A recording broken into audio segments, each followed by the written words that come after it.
મનુષ્ય જ્ઞાન પ્રાપ્તિ કરવા માટે સમર્થક છે. દરેક વ્યક્તિ બુદ્ધ બની શકે છે. શ્રવક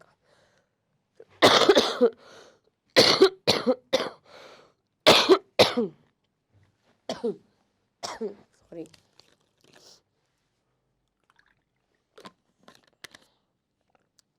શ્રવક એટલે શું કરશું આપણે? તો કે ભગવાન બુદ્ધના પ્રત્યેક શિષ્યને શ્રવક કહેવામાં આવે છે. દિવ્ય પ્રાણી એટલે શું? દિવ્ય પ્રાણી એટલે સ્વર્ગના દૂત કે જે સ્વર્ગથી આવે છે અને મનુષ્યને સારું એવું જીવન જીવવા માટે પ્રેરણા આપી છે. આ 5 વસ્તુ છે જે બહુ આઈએમપી ગણી શકાય. પછીની 5 વસ્તુ તો તમને ખબર જ છે. મનુષ્ય એટલે માણસ પોતાનું જીવન જે રીતે જીવે છે એ ગણાવી શકાય. એ સિવાયનું અમૂળ એટલે કે માણસનું જે વેચા વ્યવહાર વાણી કે વ્યવહાર વર્તન હોય એ ગણાવી શકાય. પશુ કઈ રીતે જીવે છે એ બતાવ્યું છે. પ્લસ પ્રેત ભૂત એને ગણાવી છે. અને ભ્રષ્ટ વ્યક્તિ એટલે કે જે કોઈ વ્યક્તિ સારો વ્યવહાર કરવા લાયક જ નથી, બીજા કોઈ જ વ્યક્તિ સાથે કોઈ જ પ્રકારનો સારો વ્યવહાર કરે એવી આશા જ ન હોય એવા ભ્રષ્ટ વ્યક્તિને ગણાવવામાં આવે છે. હવે પ્રાણીઓના અસ્તિત્વને આ 10 ભાગમાં વિભાજિત કર્યા તો એ 10 ભાગનું વર્ગીકરણ ક્લાસ 1, 2માં પૂછાઈ શકે છે. અને ક્લાસ 3માં તો નોર્મલ છે કે આમાંથી કયું સાચું છે અને કયું ખોટું છે એ આપણને ખાલી જસ્ટ પૂછી લઈ. આના માટે આ 10 નામ યાદ રાખવા જરૂરી છે. કારણ કે અત્યારે ક્લાસ 3નું લેવલ પણ જીપીએસસી જેવું થઈ ગયું છે. તમે અવોઇડ ના કરી શકો કે આ તો જીપીએસસીમાં પૂછાય છે, આપણે ક્યાં એટલું બધું જીપીએસસીને લગતું કરવું છે. ક્લાસ 3 જેવી છે. ભગવાન બૌદ્ધમાં ધમ્મ એટલે કે સંઘની સ્થાપના ક્યારથી થઈ, કઈ રીતે થઈ, શું કામ થઈ? ભગવાન બૌદ્ધમાં જે સંઘની સ્થાપના થઈ એમાં ભાઈ શું હતું? નોર્મલી આપણે બેઝિક માહિતી લઈ લઈએ પહેલાં થોડી ઘણી, પછી આપણે આમાં પીપીટી વાઇઝ કરશું અને જેમ જેમ ક્વેશ્ચન આન્સર પૂછાય મને લાગે કે પૂછાય એવા છે એવા હું તમને કહેતી જઈશ. સૌથી પહેલી વસ્તુ કે ભાઈ ભગવાન બુદ્ધના સમયમાં બૌદ્ધ સંઘની સ્થાપના થઈ ગઈ હતી. ભગવાન બુદ્ધે જ્યારે બૌદ્ધ સંઘની સ્થાપના કરી એ સમયે ખાલી ને ખાલી પુરુષો જ એમાં અલાઉ હતા, સ્ત્રીઓને એમાં જગ્યા ન હતી. ભગવાન બુદ્ધે જ્યારે સંઘની સ્થાપના કરી તો એના શિષ્યમાંથી એમાં ઘણા લોકો આવતા હતા. ઘણા ભિક્ષુક તરીકેનો દરજ્જો ક્યારે મળે, શ્રમણ કોને કહેવાય, એ દરેક વસ્તુ આ ભગવાન બૌદ્ધના ધમ્મસંઘમાં આપણને જોવા મળે છે. હવે ભાઈ ભગવાન બૌદ્ધના સંઘની સ્થાપના કરવાની શું કામ જરૂર પડી? અથવા તો સંઘ હોવો શું કામ જોઈએ? તો કે જે લોકો ભગવાન બૌદ્ધથી પ્રેરિત થયા છે, ભગવાન બૌદ્ધમાં મતલબ મહત્ત્વ માને છે, ભગવાન બુદ્ધને જ્ઞાન પ્રાપ્તિ થઈ એવું માને છે, તો ભગવાન બુદ્ધે એનો મતલબ ઉપદેશો આપેલો છે, એના એક નિયમો આપેલા છે, એના વિચારશ્રેણી આપેલી છે કે જેના આધારે લોકો, એના ભિક્ષુકો કે એના જે એની અંદર માનવાવાળા લોકો હોય એમાં આગળ વધે, એના નીતિ નિયમોને રાખી એને પોતાના ધર્મને આગળ ને આગળ ઝંપલાવી શકે. એના માટે કે ભગવાન બુદ્ધે એવું વિચાર્યું હતું કે મારા ગયા પછી પણ જ્ઞાન પ્રાપ્તિ માટે દરેક વ્યક્તિ એલિજિબલ હોવો જોઈએ. સેમ વસ્તુ હવે આપણે ડાયરેક્ટ પીપીટી ઉપર જઈએ કે ભાઈ ભગવાન બુદ્ધના સમયમાં બૌદ્ધ સંઘની સ્થાપના થઈ હતી, જેમાં શરૂઆતમાં ફક્ત પુરુષો જ ભાગ લેતા હતા, જેમ મેં આપણને કીધું એમ. પરંતુ ભગવાન બુદ્ધના પિતરાઈ ભાઈ એવા શિષ્ય આનંદના અનુરોધથી વૈશાલી ખાતેથી સ્ત્રીઓનો સંઘમાં પ્રવેશની અનુમતિ અપાઈ. બરાબર? સેમ વસ્તુ સૌથી પહેલા સ્ત્રીઓનો પ્રવેશ કઈ જગ્યાએથી થયો? તો કે વૈશાલી ખાતેથી.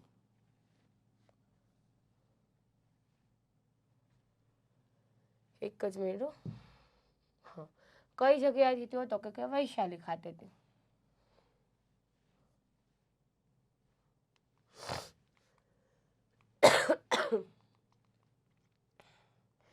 હવે વૈશાલી ખાતેથી થયો એટલે સ્ત્રીઓનો પ્રવેશ સૌથી પહેલાં કઈ જગ્યાએથી થયો એ પૂછાય તો કે વૈશાલી જગ્યાએથી, વૈશાલી ખાતેથી થયો. કોના અનુરોધથી થયો? તો કે ભગવાન બુદ્ધના પિતરાઈ ભાઈ કે જે એક રીતે ભગવાન બુદ્ધના શિષ્ય હતા, આનંદના અનુરોધથી વૈશાલી ખાતે સ્ત્રીઓનો પ્રથમ પ્રવેશ થયો સંઘમાં. હવે સ્ત્રીઓનો સંઘ પુરુષોના સંઘથી અલગ પરંતુ એનું સંચાલન પુરુષ વડે જ થતું હતું. સમજાણું? સ્ત્રીઓને ભાઈ સંઘમાં આમંત્રણ આવી ગયું, સંઘમાં રહેવા માટેની અનુમતિ આવી ગઈ, પરંતુ એનું સંચાલન પુરુષ વડે જ કરવામાં આવતું હતું. સંઘમાં પ્રવેશ મેળવવાની સ્થિતિને ઉપસદા કહે છે. સિમ્પલ વસ્તુ તમને ક્વેશ્ચન પૂછી દે કે ઉપસદા એટલે શું. હવે આપણને ખબર નથી ભાઈ ઉપસદા એટલે શું, તો આપણે તો શું વાંચવાના કે ભાઈ 4 ઓપ્શન આપી દીધા હોય તમને ખાલી કન્ફ્યુઝ કરવા માટે કે ભાઈ ઉપસદા એટલે શું. નીચે લખી નાખે સંઘમાં પ્રવેશ મેળવવાની સ્થિતિને, સંઘમાં પ્રવેશ મેળવ્યા બાદની સ્થિતિને, અથવા તો જે વ્યક્તિને સંઘમાં પ્રવેશ મેળવવો હોય એને શું કે એને ઉપસદા કહેવાય. હવે આમાંથી સાચું શું છે અને છેલ્લા ડીમાં તો પાછું એમ જ લખ નાખે ઉપમાં નથી એક પણ નહીં. આપણે આવું તો આપણે ક્યાં સાંભળ્યું નથી, એક પણ નહીં એમ જ જઈશે લખી નાખી. પરંતુ ખરેખર સંઘમાં પ્રવેશ મેળવવાની જે સ્થિતિ હોય ને એને ઉપસદા કહેવામાં આવે છે, અને જે વ્યક્તિ સંઘમાં પ્રવેશ મેળવતો હોય ને એને શ્રમણ કહેવામાં આવે છે. કારણ કે જ્યારે એ સંઘમાં પ્રવેશ મળશે એના 10 વર્ષ માટે તે શ્રમણ કહે છે. શ્રમણ તરીકે શું કામ ઓળખાય છે? તો કે 10 વર્ષ સુધી જે શ્રમણ તરીકે ઓળખાય છે, 10 વર્ષ પછી એને ભિક્ષુકનો દરજ્જો આપવામાં આવે છે. એટલે ખાસ વસ્તુ યાદ રાખજો, 10 વર્ષ સુધી એ વ્યક્તિ ખાલી ને ખાલી તો કે શું ગણાશે? તો કે એક શ્રમણ તરીકે ગણાશે. 10 વર્ષ પછી એને ભિક્ષુકનો દરજ્જો સંઘમાં પ્રાપ્ત થશે. સંઘમાં પ્રવેશ માટે જો પુત્ર હશે તો એને એના પિતાની અનુમતિ લેવી પડશે, અને પિતા ન હોય તો માતાની, અને માતા હોય માતા પિતા બંને હોય અને પરિણીત હશે તો એની પત્નીની પણ અનુમતિ લેવી પડશે. હવે જો કોઈ વ્યક્તિ આવી જ વસ્તુ સ્ત્રીમાં પણ હતી કે ભાઈ જો એ સ્ત્રી અનમેરિડ હશે તો માતા પિતાની, અને જો મેરિડ હશે તો માતા પિતા અને પતિની. હવે સંઘમાં ચોર, ઋષિ, રોગી, દાસ, ખૂની બાળકોને પ્રવેશ આપવામાં આવતો નહીં. ભાઈ આ એવા વ્યક્તિ હતા કે જેને સંઘમાં પ્રવેશ આપવાની અનુમતિ જ નહોતી. એટલે ખાસ આપણા માટે આઈએમપી રહી જાય કે સંઘમાં કોને કોને પ્રવેશ મળવા પાત્ર નહોતો. તો આપણને 4 ઓપ્શન આપી દે કે ભાઈ ચોર, રોગી, દાસ અને ખૂની. આમાંથી કોને મળવા પાત્ર નહોતી? એ, બી, સી કે ABC કે પછી ખાલી ABCD 4 કે BC આવી રીતે લખી નાખે. ક્લાસ 3માં તો અત્યારે એ પેટર્ન ચાલે જ છે. તો ભાઈ 4ને અનુમતિ નહોતી. સેમ વસ્તુ આમાં જસ્ટ વિટ્સ વાળો શું છે ક્વેશ્ચન કે એમ લખી નાખી કે સંઘમાં કોને અનુમતિ નહોતી, અને પછી લખે ચોર, રોગી, દાસ અને ઋષિ. આપણને શું હોય કે આ ત્રણેયને તો ન જોઈએ ભાઈ, રોગીને ન હોય, દાસને ન હોય, ચોરને બી ન હોય, પણ આ ઋષિને શું અનુમતિ નહીં હોય? એટલા માટે ખાસ યાદ રાખજો. હા, સંઘમાં ચોર, દાસ, ખૂની, બાળક, રોગી ચારેયમાંથી કોઈને પણ અંદર આવવાની અનુમતિ નહોતી. બૌદ્ધ સંઘની સંરચના લોકતાંત્રિક રીતે, એટલે એ લોકો પોતાના જે સંઘનું જે આયોજન કરે ને એ લોકોને ચૂંટણી દ્વારા વ્યક્તિ ચૂંટવામાં આવતો કે જે આપણા સંઘનું આયોજન ભાઈ કોણ કરશે, કોણ એટલું કાબિલ છે કે જેને આપણા સંઘનું આયોજન માટે પસંદ કરી શકીએ. દરેક વર્ણના લોકોને આમાં પ્રવેશ આપવામાં આવતો. આપણે બહુ સ્ટાર્ટિંગમાં વાત કરી હતી કે ભાઈ બૌદ્ધ ધર્મની જરૂરિયાત શું કામ ઉદ્ભવી? તો કે દરેક વર્ણને સમાન હક મળે. આવ્યું? થયું કનેક્ટ અહીંયા? તો કે દરેક વર્ણના લોકોને એ લોકોએ આગમન આપેલું હતું કે સ્વાગત કરતા હતા કે હા તમારો ધર્મ જે હોય, તમે જે ભગવાનમાં માનતા હોય, તમે બૌદ્ધ ધર્મ અપનાવવા માગો છો, અમારા હાથ હંમેશા 2 હાથે ખુલ્લા જ હશે, અમે તમારું સ્વાગત જ કરશું. એ રીતે પ્રધાન ભિક્ષુકની ચૂંટણી ગુપ્ત મતદાનથી થતી હતી.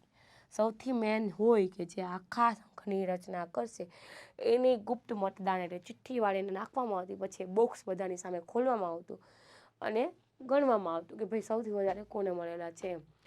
સંઘના સભ્યોના પ્રવેશ અને બહિષ્કારનો અધિકાર વૃદ્ધ ભિક્ષુકની સમિતિઓને હતી. ભાઈ સંઘમાં કોઈ એવો અવ્યવહાર કર્યો અથવા તો કોઈ હારે ખરાબ વ્યવહાર કર્યો અથવા તો કોઈ રીતે કોઈ જોડે બાજવાનું કર્યું કે કાંઈ જ ઘડે કોઈક ને કોઈક આર્ગ્યુમેન્ટ કે નીતિ નિયમો તોડ્યા, તો એમાં ભાઈ પ્રવેશ આપવાનો અથવા તો કોઈ વ્યક્તિને આ સંઘની બહાર કાઢવાનો, આ દરેક વસ્તુઓ માટે વૃદ્ધ ભિક્ષુકોની સમિતિ બનાવતી. જે 5 થી 7 ભિક્ષુકો હોય વૃદ્ધ, એને રાખવામાં આવતા અને એના નિર્ણયને છેલ્લો નિર્ણય માનવામાં આવતો. એટલે આપણે એવું કહી શકીએ કે એ દરેક નિર્ણયો વૃદ્ધ ભિક્ષુકોની સમિતિ લેતા. સંઘની સભાની કાર્યવાહી કોરમથી થતી, એટલે કે સંઘમાં જો કોઈ પણ નવા નીતિ નિયમો લાવવા હોય કે કોઈ નવા જૂના નિયમોમાં ફેરફાર કરવો હોય તો એના માટે કોરમની જરૂરિયાત થતી, કે ઓછામાં ઓછા સંઘમાં એ જગ્યાએ 20 જણા તો હાજર હોવા જ જોઈએ કે જે આપણા સંઘને નવા નીતિ નિયમોને મંજૂરી આપી શકે. આમાંથી પૂછવાલાયક ક્વેશ્ચન ઘણા કહી દીધા છે. ક્લાસ 3ને લગતા, એ સિવાય હવે ક્લાસ 1, 2ને લગતું કહી દો કે બૌદ્ધ ધર્મમાં સંઘની સ્થાપના કઈ રીતે હતી, એમાં કયા કયા નિયમો લાગુ પડતા હતા, કઈ કઈ રીતે થઈ તે મેન્સમાં પૂછી શકે છે. અથવા તો બૌદ્ધ ધર્મમાં સંઘનું મહત્વ શું, મહત્વનું તમે આ જ બધું વસ્તુ લખી શકો છો કે ભાઈ એની સ્થાપના થઈ, મહત્વ શું કામ હતું, દરેક લોકોના, દરેક વર્ણના લોકોને પ્રવેશ આપવામાં આવતો, ચૂંટણી આ રીતે થતી હતી, સંઘમાં પ્રવેશનો બહિષ્કાર આ લોકો દ્વારા થતો, વૃદ્ધ લોકો દ્વારા થતો હતો કે જે જ્ઞાની હોવાના છે. દર પૂનમે અને અમાસના દિવસે એક સભા ભરાતી હતી જેમાં પાઠ કરવામાં આવતા, જેમાં 256 જેટલા પાપ કર્મનો અને પાપ પ્રાશ્ચિતાપના લખાયેલા છે. હવે બૌદ્ધ સંઘના અનુયાયીઓ હોય એ પૂનમે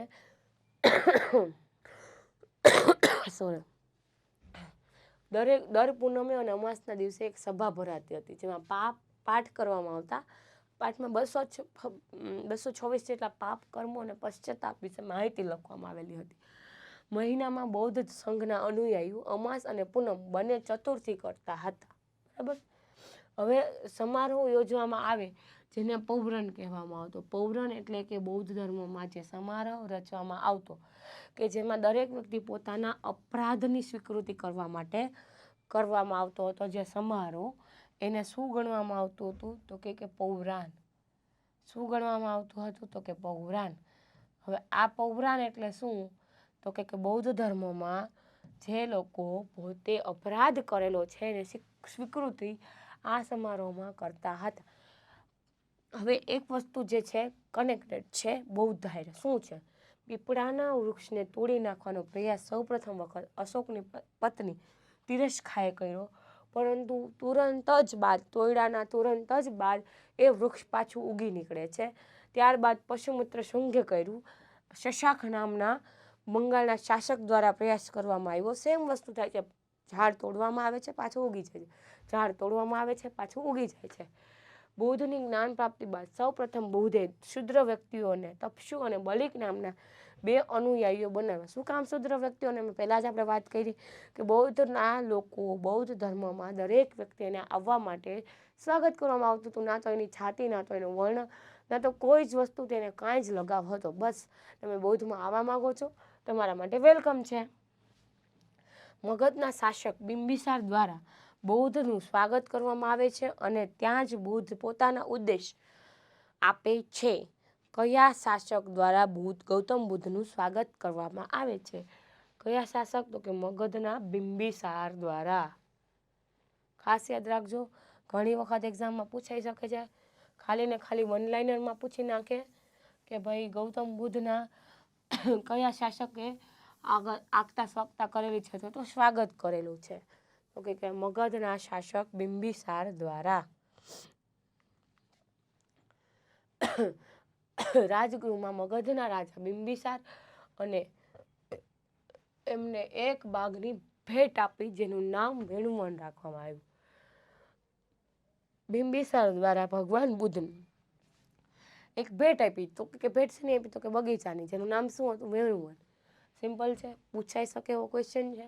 આમાં કંઈ હાર્ડ એન્ડ ફાસ્ટ જેવું લોજિક એ નથી કે હું તમને સમજાવું સ્ટોરી વાઇઝ, યાદ જ રાખવા જેવું છે. અંગુલિમાલના ડાકુને બુદ્ધ ભગવાને પોતાના શિષ્ય બનાવ્યો, જે જગ્યાએ શ્રાવસ્થી એટલે કે કૌશલ્યમાં આવેલી છે. કુશીનગરમાં અંતિમ ઉપદેશ આપે છે, એ આપણે પહેલાં બી વાત કર્યું. વ્યક્તિનું નામ સુબદ્ધ છે. જે વ્યક્તિને છેલ્લો ઉપદેશ ભગવાન બુદ્ધ આપે છે એનું નામ શું છે? સુબદ્ધ છે.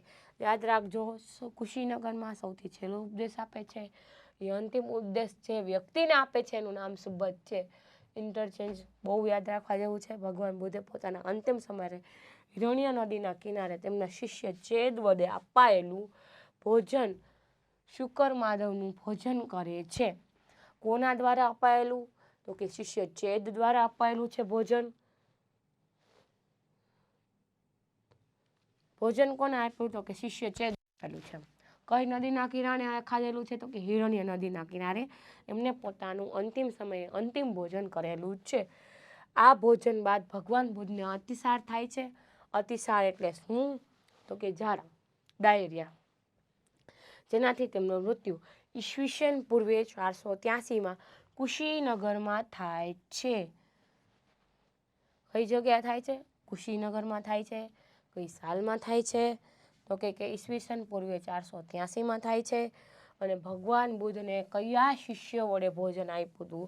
તો કે ચેદ નામના શિષ્ય દ્વારા. અંતિમ ઉપદેશ કયા વ્યક્તિને આપે છે? તો કે સુબોધ દ્વારા. સુબોધને અંતિમ ઉપદેશ આપે છે. મૃત્યુ બાદ ગૌતમ બુદ્ધના અંતિમ સંસ્કાર આપવા કુશીનગરના મલના રાજવીઓ દ્વારા એમના અંતિમ સંસ્કાર આપવામાં આવે છે. અંતિમ સંસ્કાર કોના દ્વારા આપવામાં આવે છે? કુશીનગરના મલ રાજવીઓ દ્વારા.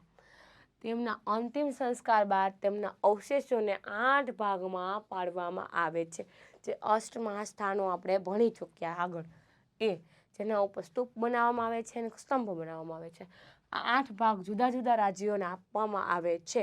કયા 8 રાજ્યો છે? પેલું મગધ, બીજું વૈશાલી, ત્રીજું કુશીનગર, ચોથું કપિલવસ્તુ, પાંચમું મલકમ, છઠ્ઠું પાવાચ, સાતમું વેઠાદીપ અને 8મું રામગામ.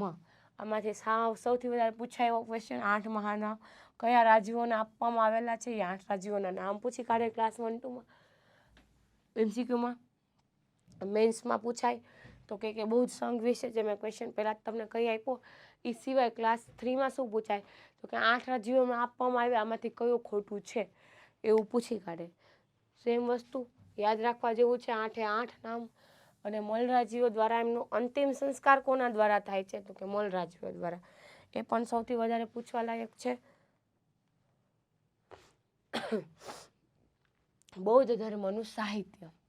હવે જેમ બૌદ્ધ ધર્મનો ફેલાવો થયો તો એની હારે એનું કાંઈક ને કાંઈક સાહિત્ય પણ નીકળેલું હશે. તો બૌદ્ધ ધર્મનું સાહિત્ય વિશે આપણે વાત કરીએ. ત્રિપિટક સાહિત્ય.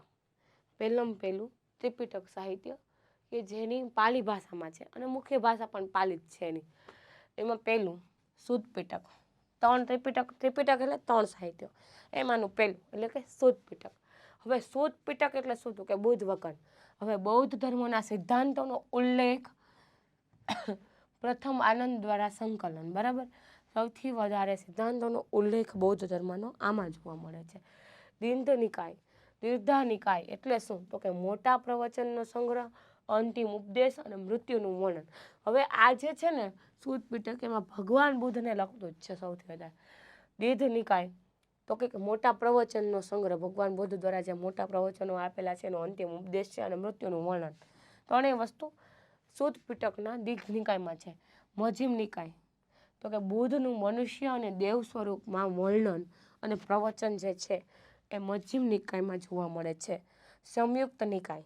સંયુક્ત નિકાયમાં અષ્ટાંગિક માર્ગનો ઉલ્લેખ છે. આપણે 8 માર્ગ જોયા. મોક્ષ એટલે ઈચ્છાનો ત્યાગ કરવા માટે, તૃષ્ણાનો ત્યાગ કરવા માટે જે 8 ખ્યાલો જોયા એ આમાં જોવા મળે છે. અંગુત્તર નિકાય. બૌદ્ધ દ્વારા ભિક્ષુકોને આપવામાં આવેલા ઉપદેશોને 16 મહાજનપદોનો ઉલ્લેખ. આ પૂછાય છે. ભારતમાં થયેલા 16 મહાજનપદોનો ઉલ્લેખ ગૌતમ બુદ્ધના કયા સાહિત્યમાં જોવા મળે છે? તો કે શુદ્ધ પિટકના અને એમાં પણ અંગુત્તર નિકાયમાં જોવા મળે છે. ખોદક નિકાય. 16 પુસ્તકોમાં વિભાજિત જાતકથા. ભગવાન બુદ્ધની 16 પુસ્તકોમાં 16 ભાગોમાં વિભાજિત થયેલી જાતકથા એ આ બતાવે છે. સૌથી વધારે પૂછવા લાયક 16 મહાજનપદનો ઉલ્લેખ ક્યાં જોવા મળે છે? ગૌતમ બુદ્ધનો મૃત્યુ વિશે કેમાં જોવા મળે છે? ભગવાનનું સ્વરૂપ અને ઓલું સ્વરૂપ કેમાં જોવા મળે છે? આવી રીતે નાના નાના ક્વેશ્ચન વોરમાર્કના આમાંથી પૂછી કાઢે છે. ત્યાર પછીનું વિનય પિટક. સંઘમાં ભિક્ષુક અને ભિક્ષુકો માટે જે વસ્તુ આવશ્યક હોવાની છે, નીતિ નિયમો, દરેક વસ્તુ આવશ્યક હોવાની. કોઈ વસ્તુનું સંચાલન કરવું હોય તો એના પાછળ એના કંઈક નીતિ હોવાની, નિયમો હોવાના, એ દરેક વસ્તુને તમારે ધ્યાન રાખવું પડશે ને. તો આ જ વસ્તુનો સમાવેશ વિનય પિટકમાં કરવામાં આવે છે કે ભગવાન બુદ્ધના સંઘના કાર્યમાં ભિક્ષુક અને ભિક્ષાણીઓ માટેના નિયમો વિનય પિટકમાં જોવા મળે છે. પ્રથમ સંગતિમાં ઉપલાણી દ્વારા સંકલ્પ જે કરવામાં આવ્યો છે એ પણ વિનય પિટકમાં જોવા મળે છે. ગ્રંથ પ્રતિમોપક 256 પ્રકારના પાપ કર્મ ના જે ભાગ આપણે આગળ જોયા કે ભાઈ 256 પ્રકારના પાપ થાય છે જેનો પાશ્ચાતાપ કરવામાં આવે છે, એ કયા 226 પ્રકારના પાપ છે એ કેવા લખેલા છે? તો કે વિનય પિટકમાં જોવા મળે છે. શુદ્ધ પિટક, વિનય પિટક ને અભિનવ પિટક, જે બૌદ્ધ ધર્મ સાહિત્યના 3 ત્રિપિટક કરવામાં આવે છે. ત્રીજું અભિધમ પિટક, મહાબુદ્ધના ઉપદેશો અને તેની ધરાશક્તિનો સમજ આપવામાં આવે છે. તૃતીય સંઘનીમાં મોગલી પુત્ર ત્રિષ્યા દ્વારા સંકલ્પ કરવામાં આવે છે કે ભાઈ ભગવાન બુદ્ધના જે સંઘ આપણે ભગવાન બુદ્ધની જે વસ્તુ હતી કે ભાઈ ભગવાન બુદ્ધને લગતું જે વસ્તુ હતી એમાં 3 ભાગ પડ્યા: શુદ્ધ પિટક, વિનય પિટક અને અભિધમ પિટક. તો ભાઈ શુદ્ધ પિટકમાં આપણે જોયું કે ભગવાન બુદ્ધને લગતું કરવામાં આવ્યું, વિનય પિટકમાં સંઘને લગતું કરવામાં આવ્યું છે, અને છેલ્લું અભિધમ પિટકમાં એમના ઉદ્દેશ્યો અને જ્ઞાન પ્રાપ્તિની જે સમજ છે એને લગતું કરવામાં બતાવવામાં આવેલું છે. દરેક વસ્તુ ક્યાંક ને ક્યાંક પૂછાય એવી છે. ક્લાસ 1, 2માં એવી રીતે પૂછાઈ શકે મેન્સમાં કે 3 ત્રિપિટક વિશે માહિતી લખો, તો ત્રિપિટક વિશે માહિતીમાં તમારે આ બધું લખવું પડે એવું જરૂરી છે. એ પછી હવે એમાંથી કે અલગ અલગ કઈ વ્યક્તિએ ક્યાં ક્યાં ભગવાન બુદ્ધનું લખેલું છે અને ક્યાંથી ભગવાન બુદ્ધ વિશે માહિતી પ્રાપ્ત થઈ છે આપણને. મિલિંદ પ્રન્હો, યુનાની શાસક મિલિંદ અને નાગસેન વચ્ચેનો સંવાદ, એક રાજા અને બૌદ્ધ ભિક્ષુક વચ્ચેનો જે સંવાદ છે એ આપણને મિલિંદ પ્રન્હોએ લખેલો છે. દીપવંશ, શ્રીલંકાના ઇતિહાસમાંથી પ્રાપ્ત થાય છે ભગવાન બુદ્ધ વિશેની માહિતી, એ દીપવંશ બુકમાંથી. મહાવંશ, મગધના વંશની માહિતી પ્રાપ્ત થાય છે. ભગવાન બૌદ્ધનો મતલબ બૌદ્ધ સાહિત્યમાં જે દીપવંશ છે એમાં શ્રીલંકાનો ઇતિહાસ પ્રાપ્ત થાય છે. મહાવંશમાંથી મગધના વંશની માહિતી પ્રાપ્ત થાય છે. અને બલિ વિસ્તારમાંથી વૈપુલ્ય સૂત્ર એટલે કે બુદ્ધની આત્મકથા સૌથી વધારે પૂછાય તો એક આ ક્વેશ્ચન છે, બુદ્ધની આત્મકથા, અને એક આ ભિક્ષુક અને એક રાજા વચ્ચેનો જે સંવાદ છે એ સાહિત્ય લેવલે પૂછાઈ શકે છે એવું છે. તો આમાંથી પણ આ યાદ રાખવા યોગ્ય છે, જે તમે નોટ કરી લેજો. આ સિવાય આ વસ્તુમાંથી ઘણું નાનું જાણું મેં તમને પહેલાં જ પીપીટીમાં જેમ આવતું જાય છે એમ કહી આપું છું. હવે એક ટાઈમ પછી બૌદ્ધ ધર્મના 2 ભાગ પડે છે, હીનયાન અને મહાયાન, જેમાં એક લોકો માને છે કે સ્ત્રીઓને પ્રવેશ આપ્યો છે, બીજા લોકો નથી માનતા. કોઈ એક મનુષ્ય સ્વરૂપ માને છે, તો કોઈ એક દેવતા સ્વરૂપ માને છે, કોઈ ભગવાન રૂપ માની લે છે, તો કોઈ મનુષ્યના અવતારમાં જ